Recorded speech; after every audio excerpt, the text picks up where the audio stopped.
Deməli, sizə bir dənə universitet barədə danışacağam. Bu universitet tibb sahəsində Türkiyədə çox tanınan və böyük universitetlərdən sayılır.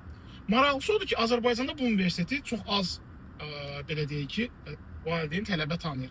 Niyə? Çünki bu universitetin tələbə toplamaq problemi yoxdur. Yəni bu universitetdə türk tələbələri və başqa xarici ölkələrdən çox müraciətləri vardır. Avtomatik olaraq insanlar bura müraciət edir.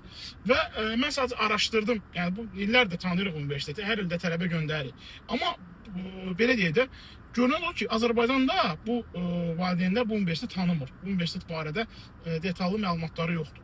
Və bu universitet tibb təhsil almaq çox yaxşıdır, çünki özünün klinikası var. Yəni tələbə, belə deyək ki, 6 il tibb təhsilində artıq 2-ci, 3-cü kursdan öz praktika keçməyə başlayır, təcrübə keçməyə başlayır. Diş həkimliyində də həmçinin. Çox prestijli və güclü universitetlərdən sayılır və bu universitetdə təhsil alan şəxslər, tələbələr avtomatik olaraq belə gəlir ki, universiteti bitirən kimi artıq işdən təmin olunurlar. Çünki həqiqətən də verdiyi təhsil, diplomun gücü çoxdur. Bu universitetin adı Biruni Universitetidir. Bəli, bəlkə də heç adını eşitməmisiniz. İnternetdə araşdıra bilərsiniz. Google'da yazın Biruni Universiteti çıxacaq.